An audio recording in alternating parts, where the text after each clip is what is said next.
Now we have Senator Risch. Well, thank you very much. Secretary, thank you for coming. As you know, the federal government owns 2 out of every 3 acres in Idaho, 67%. So it's always interesting to meet with a person who's actually has more to say and more control over our lands than Idahoans do. So thank you for coming. I want to focus on one thing today, one thing and one thing only, and that is the Lava Ridge Wind Turbine Project in Idaho. Have you heard of it? Okay. You heard of it because Congressman Simpson, Congressman Fulcher, twice this year have raised it with you in hearings. Is that right? I think I got it, but that's okay. Yes, I believe so. And they told me that at that time you didn't know anything about it, but that you were going to look into it. Is that a fair statement? Yes, I suppose. Okay. So what have you found out? Thank you, Senator. And, You don't need to thank me. Just answer the question. well, thank you for the question. Well, The BLM has been engaged with stakeholders, including the state, local, counties, grazing permittees, tribes, and other federal agencies early on in the process. It's coordinated with the Idaho Resource Advisory Council and the Lava Ridge Wind Project, our RAC committee, subcommittee, and the BLM has also coordinated with DOI's Collaborative Action and Dispute Resolution staff to engage stakeholders with ties to the Minidoka Historical Site. that's great. What did you find out with all this coordination and discussion and meetings? We're going to continue to engage. No. What did you find out? Well, I think the conversations are ongoing, Senator. Well, what did you find out so far?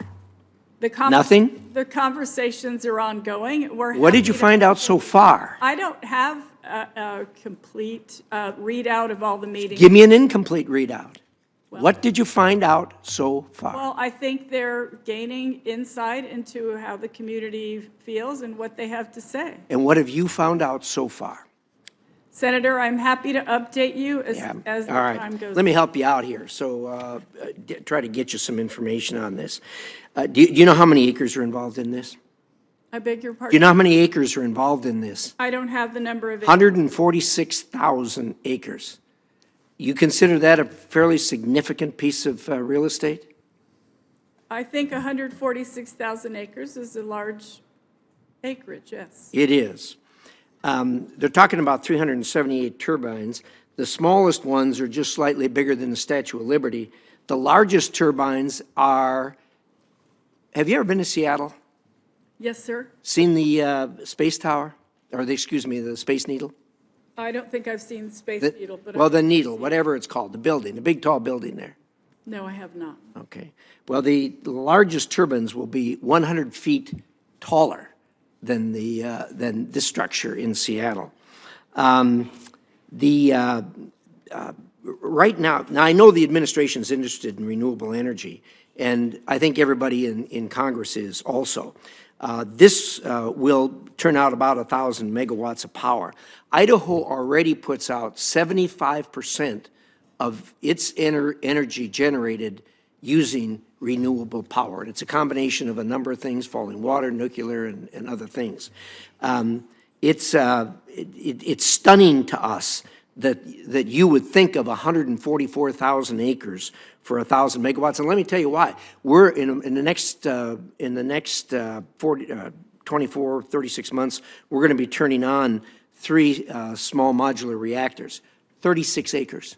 36 acres, and it'll put out about the same as this 146,000 acres. I know you love the land.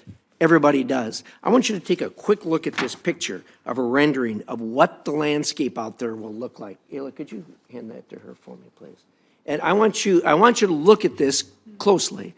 Look at the horizon where you can see these structures coming up, and tell me if that's your vision of what public lands should look like. And by the way, that's a view from the Minidoka Historical Site. Do you know what the Minidoka Historical Site is?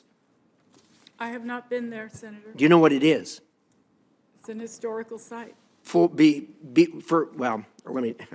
me tell you what it's a historical site for. It was one of the detention sites during World War II for Japanese people, of which we have a significant population in Idaho.